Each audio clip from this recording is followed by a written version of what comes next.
കാലങ്ങൾ കേരളത്തിന്റെ സാമൂഹ്യക്ഷേമ വകുപ്പ് നടത്തിയ പഠനത്തിൽ ഒന്ന് സീരിയലും മറ്റൊന്ന് സ്മാർട്ട് ഫോണുമാണ്. ഒന്ന് സീരിയൽ, മറ്റൊന്ന് സ്മാർട്ട് ഫോൺ. ഇത് രണ്ടുമാണ് സ്ത്രീകളെ വഴിതെറ്റിച്ചത്. സീരിയൽ നിരോധിക്കണം എന്നൊരു ചർച്ച പോലും കേരളത്തിൽ അടുത്ത സമയത്ത് വന്നിരുന്നു. അത്രയേറെ നമ്മുടെ സ്ത്രീകളെ സീരിയലുകൾ വല്ലാതെ സ്വാധീനിക്കുന്നുണ്ട്. ഇല്ലേ? അങ്ങനല്ലേ? സീരിയലുകൾ പെണ്ണുങ്ങളെ സ്വാധീനിക്കാറില്ലേ? ഉണ്ടോന്നോ ഇല്ലെന്നോ? നിങ്ങൾ നോക്കാറില്ല? ഉണ്ടോ ഇല്ലയോ? ഉണ്ടെന്നുള്ളതിന്റെ തെളിവല്ലേ? നിങ്ങൾ ഒരു 7 മണിയാകുമ്പോ പോയി നോക്കി സീരിയലൊക്കെ ഓൺ ചെയ്തിട്ട് പെണ്ണുങ്ങൾ അതിന്റെ മുമ്പിൽ ഇങ്ങനെ ഇരിക്കും. ഈ മയിൽക്കുറ്റിയുടെ മുകളിൽ ഓന്തിരിക്കണ മാതിരി അങ്ങോട്ടും ആടൂല ഇങ്ങോട്ടും ആടൂല. ഇങ്ങനെ ഇരുന്നങ്ങ് നോക്കി അതിലേക്ക് അങ്ങ് ലയിച്ച് കടിയുമ്പോ ആ സീരിയലിൽ കോസ്മെറ്റിക് ഇട്ട് വില കൂടിയ സാരി ധരിച്ച് വില കൂടിയ ചെരുപ്പ് ധരിച്ച് ക്യാമറയുടെ മുമ്പിൽ അഭിനയിക്കുന്ന പെണ്ണ് ഗ്ലിസറിൻ കണ്ണീർ തേക്കും. കരച്ചിൽ വരണമെങ്കിൽ സീരിയലിലെ പെണ്ണുങ്ങള് സിനിമയിലെ പെണ്ണ് കരയുന്നത് ഗ്ലിസറിൻ കണ്ണീർ തേച്ചിട്ടാ. നല്ല സാരിയൊക്കെ ഉടുത്ത് നല്ല ഗ്ലാമറിരിക്കുന്ന പെണ്ണ് സീരിയലിൽ ഇങ്ങനെ ഗ്ലിസറിൻ തേച്ചിട്ട് കരയുമ്പോ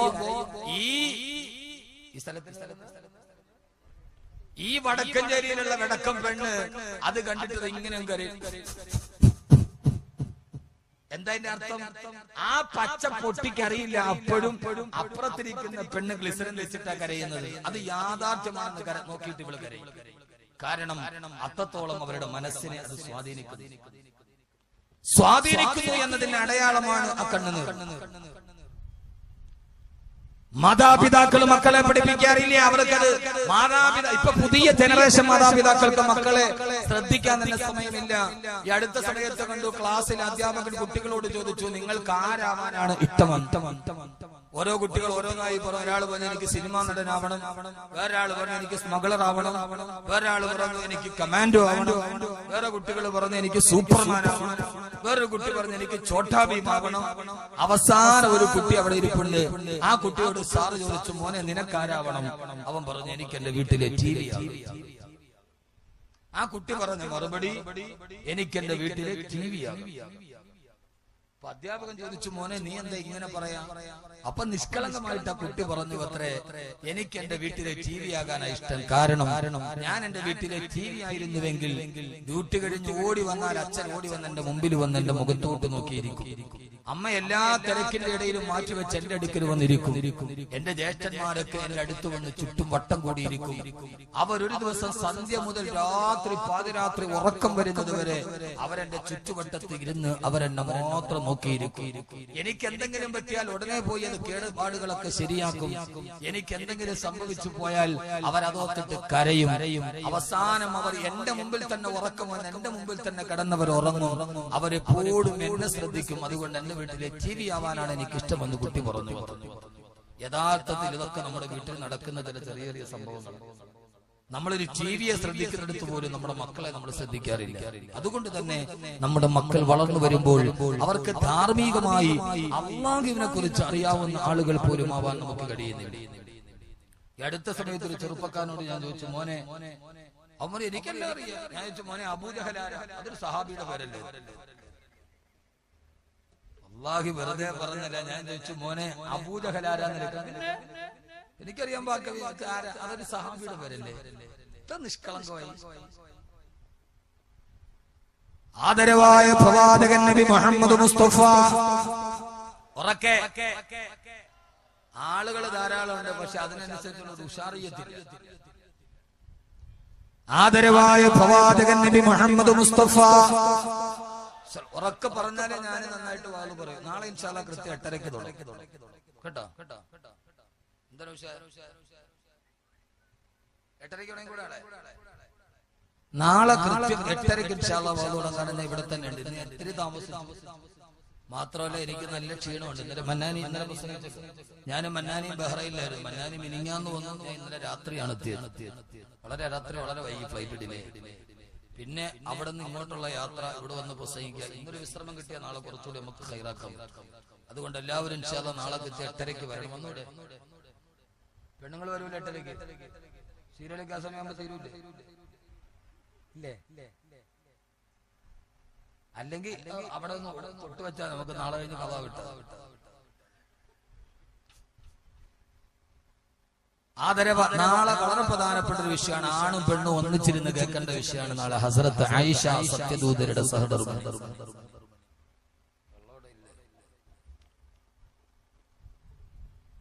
മഹാനായ അബ്ദുല്ലാഹി ഇബ്നു സഈദ് റളിയല്ലാഹു തആല അൻഹു പറയാ, എനിക്ക് 6 വയസ്സ് പ്രായമുള്ളപ്പോ ആ സമയത്തിന്റെ വാപ്പ എന്നോട് പറഞ്ഞു, മോനെ അബ്ദുല്ലാ, നിനക്ക് ഞാനൊരു ദിക്ർ പഠിപ്പിച്ചു തരാം.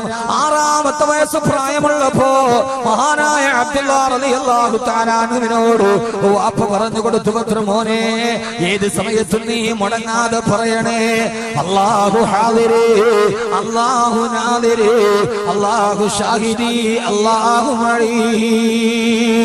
എന്റെ പ്രിയപ്പെട്ട മാതാപിതാക്കളോട് 6 വയസ്സ് പ്രായമുള്ളപ്പോ തീയും വെള്ളവും തമ്മിൽ തിരിച്ചറിയാൻ പാകതയെത്തിയപ്പോ തന്റെ ജീവിതത്തിന്റെ തിരക്കുകളിനിടയിൽ മക്കളോടുള്ള ബാധ്യതകൾ മറന്നു പോകുന്ന ഈ ചെറുപ്പക്കാരുടെ വഴിപടപ്പിക്കലിന് ഒരു വിഭാഗത്തിൽ ഉത്തരവാദിത്വം പറയേണ്ട മാതാപിതാക്കളോട് ഈ ദൃശ്യമായി ഞാൻ ഓർമ്മിപ്പിക്കുകയാ.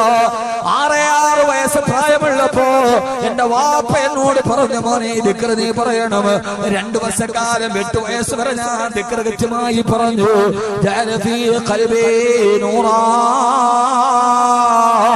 അപ്പൊ എന്റെ ഹൃദയത്തിന് വലിയ പ്രകാശമായി. എനിക്ക് എന്നെ അള്ളാഹിനെ കുറിച്ചുള്ള പേടിയുണ്ടായി. പരലോകത്തെ കുറിച്ചുള്ള അറിവെന്റെ ഹൃദയത്തിലേക്ക് ഇറക്കി. 6ാമത്തെ വയസ്സിൽ പോലും നമ്മുടെ മക്കളുടെ മനസ്സിന് നന്മയുടെ വെളിപാടുകൾ ഉണ്ടാക്കിയ ദിക്റാണ് അല്ലാഹു ഹാദിരി, അല്ലാഹു നാദിരി, അല്ലാഹു ഷാഹിദി, അല്ലാഹു മഴി. മക്കൾക്ക് പഠിപ്പിച്ചു കൊടുക്കണം. ഇന്നീ വാത് കേട്ട് പോയിട്ട് ആ ദുആയും പഠിപ്പിച്ചു കൊടുക്കണം. ഈ ദിക്ർ മക്കൾക്ക് പഠിപ്പിച്ചു കൊടുക്കണം. അല്ലാഹു പറമനുഷ്യന്മാരെ, ഇതൊക്കെ നിങ്ങൾക്ക് മൂല്യാക്കന്മാർക്കും തങ്ങന്മാർക്കും കൈമടക്ക് കിട്ടാനുള്ള ഏർപ്പാടാക്കി മാറ്റി നിങ്ങൾ. അങ്ങനെ നിങ്ങളെ ആരെയൊക്കെയോ പറഞ്ഞു പഠിപ്പിച്ചു തന്നു. അപ്പൊ പിന്നെ നിങ്ങൾക്ക് ഇത് കേൾക്കുമ്പോ അലർജിയായി. ഇത് മൊയ്ലിയാർക്ക് കൈമടക്ക് കിട്ടാനുള്ളതാണെന്ന് ധരിച്ചുപോയി. മൊയ്ലിയാർക്ക് കൈമടക്ക് കിട്ടാനുള്ള ഏർപ്പാടല്ല ഇത്. അത് അല്ലാഹു തീരുമാനിച്ചത് മൊയ്ലിയാർക്ക് കിട്ടും. അതിൽ നിങ്ങൾ ബേജാറാവണ്ട. മൊയ്ലിയാർക്ക് കിട്ടാനുള്ള ഏർപ്പാടെന്ന് പറഞ്ഞ സമുദായത്തെ പറ്റിക്കണ്ട. മൊയ്ലിയാർക്ക് കിട്ടാനുള്ളത് കിട്ടിയിരിക്കും. ഞാനൊന്ന് ചോദിക്കട്ടെ, നാട്ടിലെ ഏറ്റവും ചെറിയ ശമ്പളക്കാരൻ പള്ളിയിലെ മുക്രിയ അല്ലേ? നമ്മുടെ നാട്ടിലെ ഏറ്റവും ചെറിയ ശമ്പളത്തിന് ജോലി ചെയ്യുന്ന ആള് പള്ളിയിലെ ഭാഗം വിളിക്കുന്ന മുക്രിക്കാക്കായ. മുക്രിക്കാക്കാടെ ശമ്പളവും ക്ലോസറ്റിലെ വെള്ളവും ഒരേപോലെയാണ്. കുറയൂല്ല. ഖത്തീബിന്റെ ശമ്പളം മാറിയാലും മുക്രിയുടെ ശമ്പളം മാറൂല. രണ്ടാമത് ഏറ്റവും ചെറിയ ശമ്പളത്തിന് ജോലി ചെയ്യുന്നത് മദ്രസയിലെ മുഅല്ലിമീങ്ങളാണ്. 2000 രൂപക്ക് പോലും ഈ കഴിഞ്ഞതിന്റെ മുമ്പിൽ താഴ്ച കണ്ണൂർ ജില്ലയിൽ ഒരു പള്ളിയിലെ ചുമയൊക്കെ പോയപ്പോ അവിടുത്തെ മുഅദ്ദിനോട് ഞാൻ ചോദിച്ച ശമ്പളം എത്രയാ? 1500 രൂപ. പക്ഷേ എന്റെ പ്രിയപ്പെട്ടവരോട്, ഇത് മൊയ്ലിയാക്കന്മാർക്ക് കൈമടക്കി കിട്ടാനുള്ള ഏർപ്പാടെന്ന് പറഞ്ഞ് സമൂഹത്തെ തെറ്റിദ്ധരിപ്പിക്കുന്നവരോട് 1500 രൂപക്ക് ജോലി ചെയ്തിട്ടുണ്ടെങ്കിൽ പോലും ഇന്നേ വരെ കടക്കിന് കാരണത്താൽ, പൈസ ഇല്ലാത്ത കാരണത്താൽ ഒരു പള്ളിയിലെ മുക്രിയും ആത്മഹത്യ ചെയ്തിട്ടില്ല. ഒരു പള്ളിയിലെ മുഅ്ലിയാർ ആത്മഹത്യ ചെയ്തിട്ടില്ല. പക്ഷേ കോടികൾ കൊണ്ട് ബിസിനസ് നടത്തിയ കോടീശ്വരന്മാർ അവസാനം ഇല്ലാത്തതിന്റെ പേരിൽ ആത്മഹത്യ ചെയ്യേണ്ടി വന്നിട്ടുണ്ട്. ഒന്ന് പറ മനുഷ്യന്മാരെ, കാരണം എന്താ? അതോത്തിട്ടാരും ബേജാറാവണ്ട. കാരണം ഇത് ഞാൻ എന്റെ യൂണിയന്റെ ഭാഗത്തുള്ള പ്രസംഗമാണ്, നിങ്ങൾക്ക് തെറ്റിദ്ധരിക്കണ്ട. കാരണം ഞാനൊരു മുഅല്ലിമായി നിയോഗിക്കപ്പെട്ടവനാ. അല്ലാഹുവിന്റെ റസൂൽ ചെയ്ത ജോലിയാണ് മുഅല്ലിമീങ്ങൾ ചെയ്യുന്നത്. അതുകൊണ്ട് അല്ലാഹു അവരെ പരീക്ഷിക്കുകയില്ല. പരീക്ഷണത്തിന് അല്ലാഹു ഒരു പ്രതിവിധി കണ്ടിരിക്കും സഹോദരങ്ങള്. അതുകൊണ്ട് ഇത് മുഅ്ലിയാ കൂട്ടത്തിന് ബിരിയാണി തിന്നാനുള്ള ഏർപ്പാടല്ല. മക്കൾക്ക് നിന്റെ മക്കൾ വഴിപടക്കാതിരിക്കണമെങ്കിൽ, നിന്റെ മക്കൾ നാളെ മരിച്ചു കിടന്ന് യാസീനോദനമെങ്കിൽ 6ാമത്തെ വയസ്സിൽ നിന്റെ മക്കൾക്ക് പഠിപ്പിച്ചു കൊടുക്കാൻ തുടങ്ങണം. ഉറക്കെ പറ അല്ലാഹു ഹാദിരി, പറ അല്ലാഹു ഹാദിരി. ഒരു മുഈദ്ദീനാത്ത് ഇവിടെ തന്നെ നടക്കുന്നു.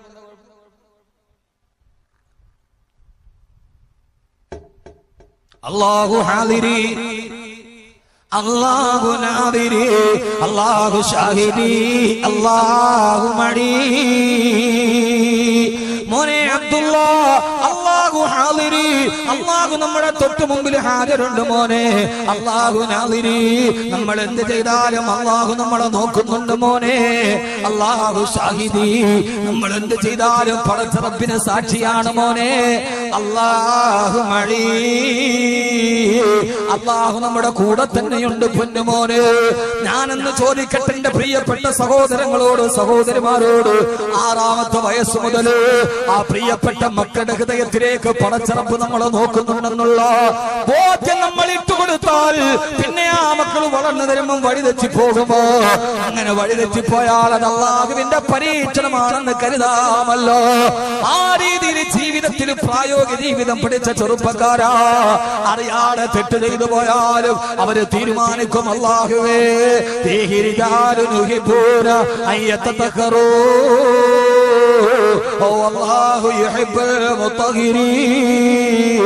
അവർ അല്ലാഹുവിലേക്ക് സ്വയം ശുദ്ധിയാകാൻ ആഗ്രഹിച്ചവരാ അല്ലാഹു നമ്മളെ പരിശുദ്ധരാക്കി തരട്ടെ അതുകൊണ്ട് ഇതേവരെ തെറ്റ് ചെയ്തവരോട് ഇതേവരെ ജീവിതത്തിൽ അവനസഞ്ചാരം ചെയ്തവരോട് സ്വയം പരിശുദ്ധരാകാൻ ഒരു മാനസികാവസ്ഥയുണ്ടാകണേ അല്ലാഹു നമ്മുടെ തെറ്റുകളെല്ലാം അല്ലാഹു പുറത്തു മാപ്പാക്കി തരട്ടെ അല്ലാഹു മാപ്പാക്കി തരട്ടെ അതുകൊണ്ട് യുവത്വത്തിന്റെ ഒന്നാമത്തെ അടയാളം സ്വയം പരിശുദ്ധരാവുക 2 സമയം വളരെ കുറവ് ഞാൻ നിർത്താൻ ആഗ്രഹിച്ച സമയമായി എന്നാൽ ഇൻഷാ അല്ലാഹ് കുറച്ചുകൂടി പറയാം എത്ര ആളുകൾ വന്നല്ലേ നിങ്ങൾ ഇരിക്കൂലോ അല്ലേ നിങ്ങൾ ഇരിക്കൂന്ന് ഉറപ്പുള്ളവരൊക്കെ കൈ നോക്കട്ടെ മാഷാ അല്ലാഹ് ആളുകൾക്ക് പ്രസംഗം ഇഷ്ടപ്പെട്ടു എന്ന് അർത്ഥം ഇഷ്ടപ്പെട്ടില്ലെങ്കിൽ പായൊന്നും നിർത്തിയിരുന്നെങ്കിൽ പടച്ചോനെ വിചാരിച്ചു പൊക്കൂല ഒന്നാമത്തെ പ്രശ്നം നമ്മുടെ ചൂട് തന്നെയാണ് ഇരിക്കുന്നതിനൊരു പരിധി ആളുകളൊക്കെ നല്ല ചൂടിലാണ് ബഹ്റൈനിൽ പോയപ്പോ നല്ലതാണ് എന്താ സുഖം നല്ല നമ്മുടെ ഇവിടുത്തെ ഡിസംബറിന്റെ കാലാവസ്ഥ ഞാൻ ഒത്ത് പടച്ചോനെ അവിടെ തന്നെ നല്ല കാലാവസ്ഥ ഇവിടെ വന്നിറങ്ങുമ്പോഴോ കഠിനമായ 42 ഡിഗ്രിയാണെന്ന് പാലക്കാട് ജില്ലയിലെ ചൂട് ഇത് പാലക്കാട് 42 ഡിഗ്രി ഏറ്റവും കൂടുതൽ ചൂട് അല്ലാഹു നമുക്ക് തരും പാലക്കാട് ജില്ല എനിക്ക് തോന്നുന്നു മിക്കവാറും നരകത്തിൽ പോകുമ്പോൾ അല്ലാഹു പാലക്കാട് ഇച്ചിരി കുറച്ചു അല്ലാഹു അങ്ങനെ ആക്കി തരട്ടെ മനുഷ്യന്മാരെ ഈ ദുനിയാവില് കുറെയൊക്കെ അനുഭവിച്ചിട്ടുണ്ട് നരകത്തില് ഉള്ളില്ലാതാക്കില്ല ഒരു 2 ഡിഗ്രിയൊക്കെ എറണാകുളത്ത് നിന്ന് 38 പാലക്കാട് 42 4 ഡിഗ്രിയൊക്കെ കുറച്ച് എന്നാ അവിടെ 4 ഡിഗ്രി കുറഞ്ഞിട്ട് വലിയ കാര്യമൊന്നും ഞാൻ വെറുതെ ഒരു അനുമാനം പറഞ്ഞു കേട്ടെ ഇനി ബുഖാരിയിലോ ഹദീസിലോ ഒക്കെ ഉണ്ടോ എന്ന് ചോദിച്ചാൽ കുഴയും അല്ലാഹു നമ്മളെ നന്നാക്കി തരട്ടെ അങ്ങനെ ഒരാൾക്കും മാനസാന്തരമുണ്ടായാൽ അവൻ ജീവിതത്തിൽ മാനസാന്തരമുണ്ടായി അവൻ അല്ലാഹുവിന്റെ പള്ളിയുമായിട്ടെടുത്തു ആ പെണ്ണ് പിന്നീട് തലയിൽ തുണിയിടുന്നവളായി ആ പെണ്ണ് പിന്നെ അല്ലാഹുവിനെ ഇഷ്ടപ്പെടുന്നവളായി അവൾ വേഷവിധാനത്തിൽ ശ്രദ്ധിക്കുന്നവളായി അവൾ 5 വക്ത് നിസ്കാരം മുടക്കാത്തവളായി അവൾ പർദ്ദയിട്ട പെണ്ണായി മാറി ഒക്കെ ചെയ്തു പോകും രണ്ടാമത് ചെയ്യേണ്ടത് ഖുർആൻ അല്ലാഹു പറയുകയാണ് റിജാലുൻ യഥാർത്ഥ ആൺകുട്ടികൾ യഥാർത്ഥ ആൺകുട്ടി ആരാ നീ എന്തുവാണ് ഉഷാദ കൂടെ കൂടെ നമ്മൾ ബക്കറ്റ് വീരണ സമയമായ അത് ഓന്ത് തലയിട്ട് താരി ഇടയ്ക്കിടയ്ക്ക് ഇങ്ങനെ നോക്കുന്നത് ബക്കറ്റുമായിട്ട് പോവാൻ ഞാൻ പറയാം എന്നോട് പറഞ്ഞാലല്ലേ എനിക്ക് മനസ്സിലാവുള്ളൂ ഇതൊന്ന് ദൂരദർശന്റെ മറ്റു ഊമകളുടെ വാർത്ത ഇങ്ങനെ കാണിച്ചാൽ മനസ്സിലാവും ഈ ദൂരദർശനിൽ 1 കാലം ഊമകൾക്കൊരു വാക്കുണ്ടാവൂ അങ്ങനെ കാണിച്ചാൽ എനിക്ക് മനസ്സിലാവൂ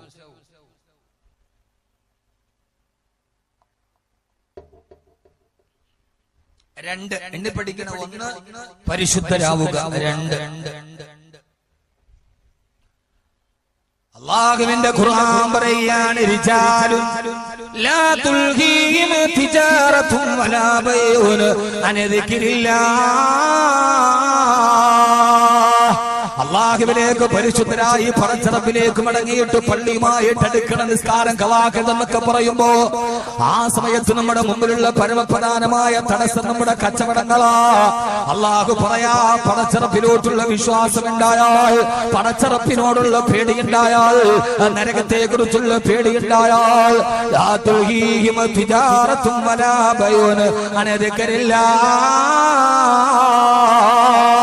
അവരുടെ അവരുടെ കച്ചവടങ്ങൾ അള്ളാഹുവിന്റെ സ്മരണകളിൽ നിന്ന് അവരെ തടസ്സപ്പെടുത്തുകയില്ല. എത്ര വലിയ കച്ചവടമാണെങ്കിലും ശരി, ഏത് വലിയ ബിസിനസ് ആണെങ്കിലും ശരി, അവര് ബാങ്ക് വിളിച്ചാൽ പള്ളിയിൽ പോയി നിസ്കരിക്കാൻ, റമളാനിൽ നോമ്പ് പിടിക്കാൻ, കൃത്യമായി സക്കാത്ത് കൊടുക്കാൻ, വർഷത്തിലൊരിക്കൽ പോയി ഹജ്ജ് ചെയ്യാൻ അവർക്ക് ആ കച്ചവടങ്ങൾ തടസ്സമാവുകയില്ല എന്ന് അല്ലാഹുവിന്റെ വിശുദ്ധ ഖുർആൻ. ഞാനിത് പറയുന്ന ഈ വടക്കഞ്ചേരിക്കാർ മുഴുവനും ദേശീയപാതയുടെ ഓരത്ത് സുന്ദരമായി നടന്നു പോകുന്നവർക്ക് എണ്ണപ്പലഹാരം വെക്കുന്ന, രാപ്പകലുകളില്ലാതെ അടക്കാതെ കടകൾ തുറന്നു കൊടുക്കുന്ന, ഗൾഫ് പോലെ അടക്കാത്ത പകലില്ലാത്ത രാത്രികളുള്ള ചെറിയൊരു സ്ഥലമാണ് വടക്കഞ്ചേരി. അള്ളാഹു നിങ്ങളുടെയൊക്കെ കച്ചവടത്തിന് ബറക്കത്ത് നൽകട്ടെ. അള്ളാഹു ആ കച്ചവടത്തിലൂടെ നിങ്ങളുടെ പ്രയാസങ്ങള്, ജീവിതത്തിന്റെ കഷ്ടപ്പാടുകളും കടങ്ങളും ബുദ്ധിമുട്ടുകളും ഒക്കെ അള്ളാഹു മാറ്റി തന്ന് അനുഗ്രഹിക്കുമാറാകട്ടെ. അള്ളാഹു മാറ്റി തരട്ടെ. അതിനും ആമീൻ പറയൂലേ? യഥാർത്ഥത്തിൽ വടക്കഞ്ചേരി ഗൾഫാണ്. ഇവിടെ പകലില്ല. ഇവിടെ വന്ന രാത്രിയിൽ അടയ്ക്കൂല. വടക്കഞ്ചേരിയിലെത്തിയ കടയൊക്കെ രാത്രി തുറന്നിട്ട് മുഴുവനും ലൈറ്റ് ഇട്ട് കണ്ട നമ്മൾ ഓർക്കും പടച്ചോനെ ഇതിപ്പോ ഏതോ ദുബൈയിലോ കുവൈറ്റിലോ ആണ്. പിന്നെ എതിരെ ഓട്ടോറിക്ഷ വരുമ്പോഴാണ് ഇത് കേരളമാണെന്ന് മനസ്സിലാകുന്നത്. കാരണം നല്ല റോഡ്, ദുബൈ പോലെ സുന്ദരമായ റോഡ്, രാത്രി മുഴുവനും നല്ല വെളിച്ചം, കടകളൊക്കെ തുറന്നിരിക്കുന്നു. ദുബൈ ആണോ എന്ന് ഓർക്കുമ്പോ ഓട്ടോറിക്ഷ കണ്ടാലേ നമുക്കത് പിന്നെ ഇതല്ലാന്ന് തോന്നുന്നു. അള്ളാഹു കച്ചവടത്തിലൊക്കെ ബറക്കത്ത് നൽകട്ടെ. അള്ളാഹു കച്ചവടത്തിന് ബറക്കത്ത് നൽകട്ടെ. പക്ഷേ രണ്ടാമതായിട്ട് അള്ളാഹു പറയുന്നത് വടക്കഞ്ചേരിക്കുമാർക്ക് വേണ്ടി മാത്രമുള്ള ആയത്താണോ എന്ന് എനിക്ക് സംശയമുണ്ട്. അള്ളാഹു പറയാ, രാത്രിയിൽ ഉറക്കമില്ലാതെ പകലിൽ വിശ്രമമില്ലാതെ ബിസിനസ് ചെയ്താലും ലാ തുൽഹീഹിം തിജാറത്തും വലാ ബൈഉൻ അൻ ദിക്രില്ലാഹ്. ആ കച്ചവടങ്ങളൊന്നും അള്ളാഹുവിന്റെ സ്മരണയിൽ നിന്ന് നിങ്ങൾ തെറ്റിക്കാൻ പാടില്ല. എല്ലാ രാത്രിയിലും കട തുറന്നാല്, ഞാൻ അതിന്റെ പുറകെ നടന്നാല് എന്റെ ജീവിതം മെച്ചപ്പെടൂ, ഞാൻ പണക്കാരനാവൂ എന്ന ബോധ്യം വരല്ല സഹോദര. കോടിക്കണക്കിന് അള്ളാഹു തന്നാലും ആ കോടിക്കണക്കിന് തന്നതിൽ അള്ളാഹു ബറക്കത്ത് ചെയ്തില്ലെങ്കിൽ, അള്ളാഹു എന്നെ അനുഗ്രഹം തന്നില്ലെങ്കിൽ ആ പണം കൊണ്ട് നിനക്ക് കാര്യമില്ല. ഒരു മാസം 980 കോടി രൂപ വരുമാനമുള്ള ആളാണ് റിലയൻസ് സാമ്രാജ്യത്തിന്റെ മുകേഷ് അംബാനിയും അനിൽ അംബാനിയും. പക്ഷേ അനിൽ അംബാനി സ്ഥാപിച്ച ധീരുഭായ് അംബാനി എന്ന ഇന്ത്യ കണ്ട ഏറ്റവും വലിയ സമ്പന്നനായ മനുഷ്യ സ്ഥാപിച്ച സാമ്രാജ്യത്തിന്റെ സമ്പന്നതയിലൂടെയാണ് മക്കളായ അനിൽ അംബാനിയും മുകേഷ് അംബാനിയും വളരുന്നത്. പക്ഷേ ഇത്രയും വലിയ ഒരു മാസം 980 കോടി രൂപ വരുമാനം ഉണ്ടായിട്ടും അവരുടെ അമ്മയിപ്പോലും കണ്ണീരിലാണ്. കാരണം സഹോദരങ്ങൾ തമ്മിൽ ഒരുമിച്ച് കൂടുകയില്ല, സഹോദരങ്ങളുടെ ഭാര്യങ്ങൾ തമ്മിൽ കണ്ടാൽ മിണ്ടുകയില്ല. എന്റെ പ്രിയപ്പെട്ട ചെറുപ്പക്കാരാ, സ്നേഹം പങ്കിടാൻ കഴിയാട്, അനുഭവങ്ങൾ പങ്കിടാൻ കഴിയാട്, വീട്ടിലോട്ട് കയറി പോകുമ്പോ സ്നേഹിക്കാനൊരു ഭാര്യയില്ലാതെ കെട്ടിപ്പിടിച്ചു മുത്തം തരാൻ, കെട്ടിപ്പിടിച്ചു മുത്തം തരാൻ, കെട്ടിപ്പിടിച്ചു മുത്തം തരാൻ. വാപ്പ വീട്ടിലോട്ട് കയറി ചെല്ലുമ്പോ കെട്ടിപ്പിടിച്ചിട്ട് മുത്തം തരാ പൊന്നുമക്കളില്ലെങ്കിൽ ആ സമ്പന്നതക്ക് നിനക്ക് ബറക്കത്താവുള്ളത്. മനുഷ്യ ജീവിതത്തിൽ പകരം വെക്കാനില്ലാത്ത 2 മുഹൂർത്തങ്ങളാണുള്ളത് നമ്മുടെ ജീവിതത്തിൽ. ആ മുഹൂർത്തത്തിന് പകരം വെക്കാനൊരു മുഹൂർത്തമില്ല. അതിലൊന്നാമത്തെ മുഹൂർത്തം കുറെ ദിവസം വീട്ടിൽ നിന്ന് മാറി നിന്നിട്ട് അവസാനം വീട്ടിലേക്ക് പോകുമ്പോ ഭാര്യയും മക്കളുമൊക്കെ വാപ്പ വരുന്നതും കാത്ത് ഭർത്താവും വരുന്നതും കാത്തിരിക്കുമ്പോ വീട്ടിൽ പോയി ദിവസങ്ങൾക്ക് ശേഷം ഗൾഫിൽ പ്രസംഗത്തിന് പോയോ നാട്ടിൽ കിടന്നിട്ടോ വീട്ടിലെത്തി കോളിംഗ് ബെല്ലടിക്കുമ്പോ ബെല്ല് കേട്ട ഉടനെ മുമ്പിലെ വാതില് തുറന്ന് ഓടി വന്നിട്ട് കുനിഞ്ഞു നിൽക്കുന്ന സമയത്ത് കരുത്തിലോട്ട് കെട്ടിപ്പിടിച്ച് കുഞ്ഞിളം കൈകളെ കരുത്തിൽ കെട്ടിപ്പിടിച്ച് കവളത്ത് മുത്തം നിന്ന് ഉപ്പാ എന്ന് കുഞ്ഞിളം മോണ കാട്ടി പുഞ്ചിരിച്ചിട്ട് കവളത്ത് ചുണ്ടുചേർത്ത് മുത്തം നിന്ന് ആ മുത്തത്തിന്റെ ഇടയിൽ മിഠായി തേടി ജുബ്ബയുടെ പോക്കറ്റിലേക്ക് കുഞ്ഞിളം കൈകൾ പോകുമ്പോ കെട്ടിപ്പിടിച്ചു മുത്തം നിന്ന് പോക്കറ്റിലെ മിഠായിക്ക് പരതി നടക്കുന്ന പൊന്നുമക്കളുടെ ഒരു ചിത്രം ജീവിതത്തിൽ ഇതിന് പകരം വെക്കാൻ വേറൊരു മുഹൂർത്തമില്ല. വീട്ടിലേക്ക് പോകുമ്പോ പൊന്നുമക്കളെ കെട്ടിപ്പിടിച്ച് കവളത്ത് മുത്തം തരുമ്പോ അതിന് പകരം വെക്കാം പിന്നെ ഒരു മുഹൂർത്തം ജീവിതത്തിൽ ഇല്ല സഹോദരങ്ങളെ. രണ്ടാമത്തെ മുഹൂർത്തം ഏതെന്നറിയുമോ? അത് രണ്ടാമത്തെ മുഹൂർത്തം വീട്ടിൽ കുളിച്ചിട്ട് കയറി വരുമ്പോ ഈ മുടിയിലൂടെ വെള്ളം ഇങ്ങനെ ഇറ്റിച്ച് വീഴുമ്പോ അടുക്കളയിൽ നിന്ന് ഓടി വന്ന ഉമ്മ ഓടി വന്നിട്ട് ഇടത്തെ കൈകൊണ്ട് കരുത്തിലൂടെ കെട്ടിപ്പിടിച്ചു ഉമ്മാന്റെ നമ്മുടെ നൊന്ത് പ്രസിദ്ധ ഗർഭാശയത്തിന്റെ സ്ഥാനത്തേക്ക് മുഖം ചേർത്ത് വെച്ച് വലത്തെ കൈ കണ്ട് ഉമ്മയുടെ തലയിൽ കിടന്ന അടുക്കളയുടെ കരിപുരണ്ട അടുക്കളയുടെ ഒരു വല്ലാത്ത ഗന്ധം പുരണ്ട തലമുണ്ടെടുത്ത് തോർത്തുമുണ്ടെടുത്ത് മോനെ കൈവെള്ള താനേ തലയിൽ വെള്ളം കിടന്നാൽ പനി വരും കൺമണിയെ എന്ന് പറഞ്ഞ് ഉമ്മാന്റെ തലയിൽ കിടന്ന അടുക്കളയുടെ ഗന്ധമുള്ള തോർത്തെടുത്തിട്ട് നമ്മുടെ തല തോർത്തി തന്ന ഒരനുഭവം. അത് ദുബൈയിലെ 7 സ്റ്റാർ ഹോട്ടലിൽ കിടന്നാലും ബാത്ടബിൽ സുഖം കിട്ടില്ല. ഉമ്മാന്റെ തലയിൽ കിടന്ന അടുക്കളയുടെ ഗന്ധമുള്ള ചെറിയ തോർത്തുമുണ്ട് കൊണ്ട് നമ്മുടെ തല തുറത്തി തന്ന ബാല്യകാലം. അത്താഴം കഴിക്കാതെ നേരത്തെ ഉറങ്ങുമ്പോ ഉറക്കത്തിന് എഴുന്നേറ്റിട്ട് മോനെ അത്താഴപ്പട്ടിന് കിടന്നാൽ അരക്കാടപ്പച്ചിയുടെ ഇറച്ചി കുറഞ്ഞു പോകും പൊന്നുമോനെ എന്ന് പറഞ്ഞ് ഉറക്കച്ചടവിലും മടിയിലിരുന്ന് ഉമ്മ മാറിത്തന്ന ഭക്ഷണത്തിന്റെ രുചി, ആ ഭക്ഷണത്തെക്കാൾ രുചിയുള്ളൊരു ഭക്ഷണം പിന്നെ ജീവിതത്തിൽ കിട്ടിയിട്ടില്ല. തൊട്ടിലിൽ കിടന്ന് താരാട്ടുമ്പോ എന്റെ ഉമ്മ പാടിത്തന്ന താരാട്ട് പാട്ടിനേക്കാൾ ഇമ്പമുള്ള സംഗീതം പിന്നെ എന്റെ ജീവിതത്തിൽ ഞാൻ കേട്ടിട്ടേയില്ല. ലാ ഇലാഹ ഇല്ലല്ലാഹു ലാ ഇലാഹ ഇല്ലല്ലാഹ് ലാ ഇലാഹ ഇല്ലല്ലാഹ് മുഹമ്മദുർ റസൂലുള്ളാഹ്. ഞാൻ എന്റെ ജീവിതത്തിൽ കേട്ട ഏറ്റവും ഇമ്പമുള്ള സംഗീതം ഈ വരിയാണ്. ഉമ്മ താരാട്ട് പാടിത്തന്ന വരി ലാ ഇലാഹ അല്ലഫൽ അലിഫു നിളാമ മദ്ഹിഅൽ ആലിആൽ അവല സുതൂരി ബിസ്മില്ലാഹി ബദൽ ഖാലിഖാൽ. വീരനാമലിയാരുടെ വീരകഥകൾ കേൾക്കണം, ശൂരനായി നീ വളരണം ആരംഭ പുനരാരമേ. ഇതിനേക്കാൾ മധുരമുള്ള ഇതിനേക്കാൾ ഇമ്പമുള്ള ഒരു സംഗീതം പിന്നെ ഞാൻ എന്റെ കാതിൽ കേട്ടിട്ടില്ല. ഇതാണ് ജീവിതത്തിന്റെ സൗഭാഗ്യമെന്ന് തിരിച്ചറിയുമ്പോ എത്ര കോടികൾ സമ്പാദിച്ചാലും വീട്ടിലേക്ക് കയറി പോകുമ്പോ സ്നേഹിക്കാനൊരു ഭാര്യ, കെട്ടിപ്പിടിച്ചു മുത്തം തരാ പൊന്നുമക്കളില്ലെങ്കിൽ പിന്നെ ആ സമ്പത്തിനെന്ത് പറക്കത്താണുള്ളത്. അള്ളാനെ മറന്നിട്ടുണ്ടാക്കിയ സമ്പത്ത്, നിസ്കാരം മുടക്കിയിട്ടുണ്ടാക്കിയ സമ്പത്ത്, അച്ഛന് പോകാതെ കൂട്ടിവെച്ച സമ്പത്ത്, അതിന് പറക്കത്തില്ല. അള്ളാഹു പറയാണ് യഥാർത്ഥ യുവാക്കൾ അവരുടെ കച്ചവടം അള്ളാഹുവിനെ തൊട്ടവരെ തടയുകയില്ല. അള്ളാഹു നമ്മളെ അങ്ങനെ ആക്കി തരട്ടെ. അള്ളാഹു നമ്മുടെ കച്ചവടത്തിൽ അള്ളാഹു ബറക്കത്ത് നൽകി അനുഗ്രഹിക്കട്ടെ. മക്ക കണ്ട ഏറ്റവും വലിയ കോടീശ്വരനായിരുന്നു മഹാനായ അബ്ദുറഹ്മാൻ ഇബ്നു ഔഫ് റളിയല്ലാഹു അൻഹു. ഹബീബായ നബി തങ്ങളുടെ അടുക്കലേക്ക് വന്നിട്ട് അബ്ദുറഹ്മാൻ ഇബ്നു ഔഫ് റളിയല്ലാഹു തആല ഒരു ദിവസം പറഞ്ഞു, യാ റസൂലല്ലാഹ്, എന്റെ കയ്യിലാകെ 4 ദിർഹമാണുള്ളത്. എന്റെ കുടുംബത്തെ പോറ്റാൻ എനിക്ക് കഴിയുന്നില്ല നബിയെ. ഞാനൊരു കച്ചവടത്തിന് ഇറങ്ങുകയാണ്, അങ്ങ് ദുആ ചെയ്യണേ യാ റസൂലല്ലാഹ്. 4 ദിർഹവും തന്റെ കയ്യിൽ കൊണ്ടുവന്ന് ദുആ ചെയ്യാൻ വേണ്ടി പറഞ്ഞ അബ്ദുറഹ്മാൻ ഇബ്നു ഔഫ് റളിയല്ലാഹു അൻഹുവിന് വേണ്ടി അല്ലാഹുവിന്റെ റസൂൽ ദുആ ചെയ്തു, അല്ലാഹുവേ അബ്ദുറഹ്മാൻ ഇബ്നു ഔഫിന്റെ സമ്പത്തിൽ നീ ബറക്കത്ത് നൽകണേ അല്ലാഹ്. ദുആ ചെയ്ത നബി തങ്ങൾ 4 ദിർഹമേ കയ്യിലുള്ളൂ. മുത്തുനബിയുടെ കയ്യിൽ കൊണ്ടുവന്ന് നബിയെ ഞാനൊരു കച്ചവടത്തിന് ഇറങ്ങാൻ, അങ്ങൊന്ന് ദുആ ചെയ്യണേ നബിയെ. അതുകൊണ്ടാണ് ഇന്നും പലരും കച്ചവടം തുടങ്ങുമ്പോ തങ്ങന്മാരുടെ അടുക്കൽ, നല്ല നല്ല ആലിമീങ്ങളുടെ അടുക്കൽ ഒന്ന് കൊണ്ടുപോയി ദുആ ചെയ്ത് തുടർന്ന് തരണേ. അല്ലാഹു തൗഫീഖ് നൽകട്ടെ. ഇതിനൊക്കെ അടിസ്ഥാനമുണ്ട്. അതുകൊണ്ടാണ് ചില ആളുകൾ ജുവലറി തുടങ്ങി, ടെക്സ്റ്റൈൽസ് തുടങ്ങി, തങ്ങളെ കൊണ്ടുവന്നു, നാട മുറിച്ചു. അൽ ഫാത്തിഹ اللهم بارك له في سعيه وفي مده وبارك له فيما اعطيته كله. അല്ലാഹുവേ ഇദ്ദേഹത്തിന്റെ ഭക്ഷണത്തിൽ കച്ചവടത്തിൽ നീ ബറക്കത്ത് നൽകണേ തമ്പുരാനെ എന്ന് സയ്യിദന്മാർ ആലിമീങ്ങൾ ഹഫീദുകൾ ദുആ ചെയ്തു. അതിൽ ബറക്കത്ത് ഉണ്ടാവും. ഇതിൽ ബറക്കത്ത് ഉണ്ടാവില്ലേ?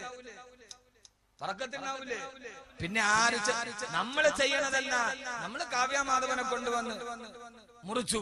ഏത് പറക്കത്തുള്ള ഒരു സാധനം തുടങ്ങുമ്പോഴും കാവ്യാമാധവൻ മുറിച്ചു, മമ്മൂട്ടി മുറിച്ചു, മോഹൻലാൽ മുറിച്ചു. ആ മുറിക്കണ ഒരു റിബൺ മുറിക്കുന്നതിന് കൊടുക്കണ എത്രയാ? 5 ലക്ഷം. ഈ പെണ്ണ് വന്നത് ഒരു നാട മുറിക്കണതിന്റെ ഫീസ് 5 ലക്ഷം. എന്നാ നിന്റെ പ്രധാനപ്പെട്ട അവയം മുറിച്ച് ഒസാക്ക് പോലും 500 രൂപ വെച്ച് കൊടുത്തിട്ടില്ല. എന്നാ ഇതിനേക്കാൾ കഷ്ടപ്പാടിനാണ്. ജീവിതത്തിലെ പ്രധാനപ്പെട്ട കർമ്മം, വളരെ പ്രധാനപ്പെട്ട കർമ്മം നടത്തുന്ന ആൾക്ക് 500 രൂപ തികച്ചു കൊടുക്കാത്തവൻ ഒരു 0.5 മൈക്രോ മില്ലി മാത്രമുള്ള റിബൺ മുറിക്കാൻ 5 ലക്ഷം കൊടുക്കാൻ അവനോട്ട് പിശിക്കില്ല താനും. എന്റെ പൊന്ന് സഹോദരങ്ങളെ, നിങ്ങൾ കച്ചവടക്കാരാണല്ലോ ഇവിടെ കൂടുതൽ ആണല്ലോ. ബറക്കത്തുണ്ടാവണം. ഹബീബായ നബി തങ്ങൾ ദുആ ചെയ്തു 4 ദിർഹം. പിന്നെ ആ കൊച്ചു കച്ചവടക്കാരനെ കാണുന്നത് എവിടെയെന്നറിയോ? ഒരു കൊച്ചു കച്ചവടക്കാരനെ കാണുന്നത് എവിടെയെന്നറിയോ? പിന്നെ കാണുന്നത് 4 ദിർഹവുമായി നബി തങ്ങൾ ദുആ ചെയ്ത ദിർഹവുമായി കച്ചവടം തുടങ്ങിയ അബ്ദുറഹ്മാൻ ഇബ്നു ഔഫ് റളിയല്ലാഹു അൻഹു മക്കയിലെ കോടീശ്വരനായി മാറി. പിന്നെ അദ്ദേഹത്തെ കാണുന്നത് ഹബീബായ നബിയുനാ റസൂലുള്ളാഹ് സല്ലല്ലാഹു അലൈഹി വസല്ലമ ഹബീബായ നബി തങ്ങൾ വെള്ളിയാഴ്ച പള്ളിയിലെ മിമ്പറിൽ ഖുത്ബ ഓതുമ്പോ ആ സമയത്ത് പള്ളിയുടെ മറുഭാഗത്തുള്ള അങ്ങാടിയിൽ റോമയിൽ നിന്ന് വന്ന കച്ചവടക്കാര് സാധനം കൊണ്ട് വന്ന് മറിച്ചിട്ടു. ആ മറിച്ചിടുന്ന ശബ്ദം കേട്ടപ്പോ അല്ലാഹുവിന്റെ റസൂലിന്റെ പള്ളിയിൽ വെള്ളിയാഴ്ച ഖുത്ബ കേട്ടുകൊണ്ടിരുന്ന സഹാബാക്കള് പള്ളിയുടെ വാതിലിലൂടെ ഇറങ്ങിയിട്ട് ഓടുകയാണ് കച്ചവട സാധനം വാങ്ങിക്കാൻ. ആദ്യം വരുന്നവരുടെ കയ്യിൽ നിന്ന് നല്ല നല്ല സാധനം വാങ്ങിക്കാൻ സഹാബത്ത് മുഴുവന് ഖുത്ബക്കിടയിൽ പള്ളിയിൽ നിന്ന് ഇറങ്ങി ഓടി. 12 സഹാബത്ത് മാത്രമാണ് പള്ളിയിൽ അവശേഷിച്ചത്. ആ സമയത്താണ് ആയത്തിറങ്ങിയത്. ആ സമയത്താണ് ആയത്തിറങ്ങിയത്. നബിയേ وَإِذَا رَأَوْا تِجَارَةً أَوْ لَهْوًا انفَضُّوا إِلَيْهَا وَتَرَكُوكَ قَائِمًا അങ്ങ് മിമ്പറിൽ നിന്ന് ഖുത്ബ ഓതിക്കൊണ്ട് നിൽക്കുമ്പോ അങ്ങ് ഉപേക്ഷിച്ചിട്ട് അവര് ഇറങ്ങിപ്പോയ നബിയെ ആയത്തിറങ്ങിപ്പോയി.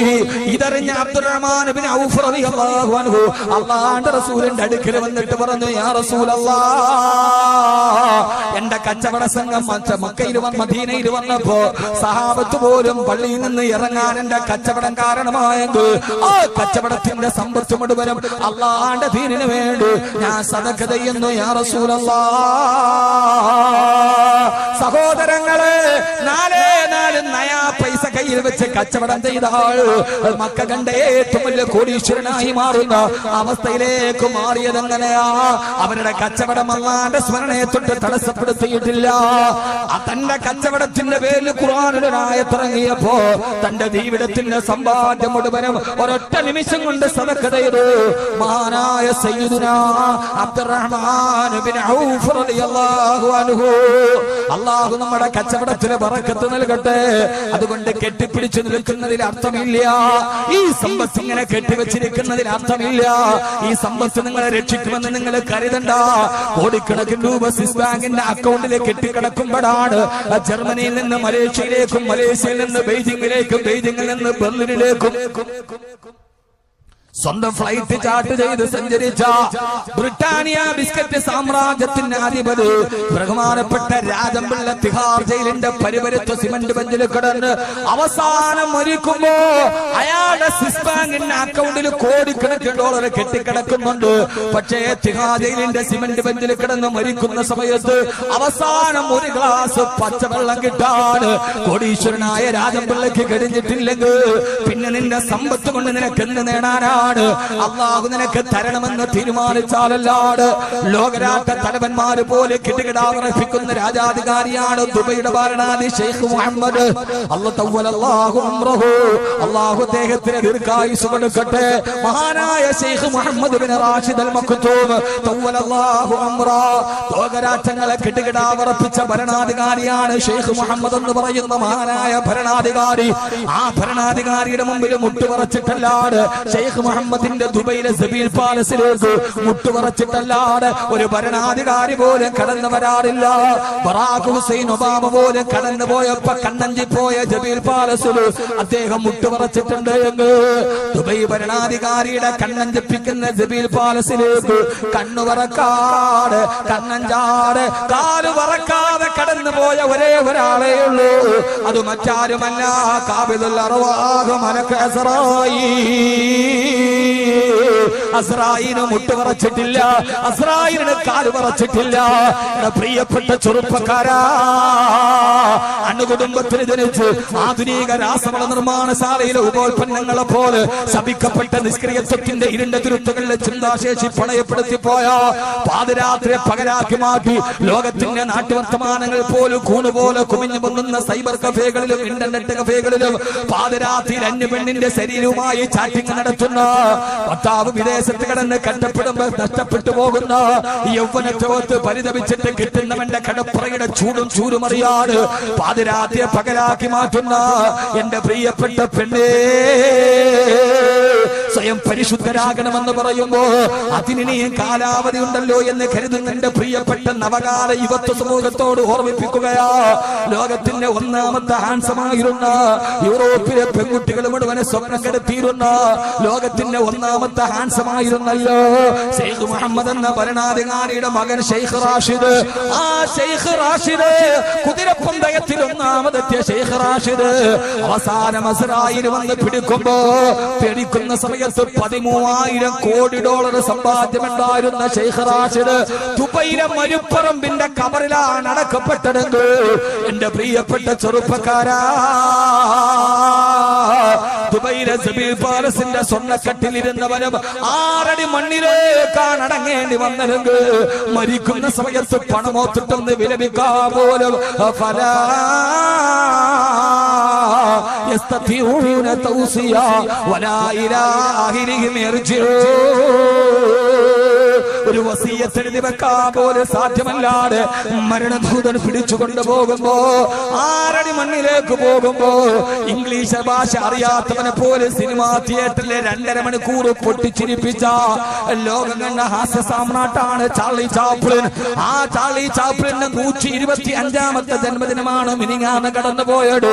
ഇംഗ്ലീഷ് ഭാഷ അറിയാത്തവനെ 2.5 മണിക്കൂർ തന്നെ മുഖത്തിന്റെ ഹാസ്യഭാവം കൊണ്ട് പൊട്ടിച്ചിരിപ്പിച്ച ചാർലി ചാപ്ലിൻ പോലും മരിക്കുന്ന സമയത്ത് പൊട്ടിക്കരഞ്ഞിട്ടാണ് മരിച്ചു പോയിട്ടുള്ളത്.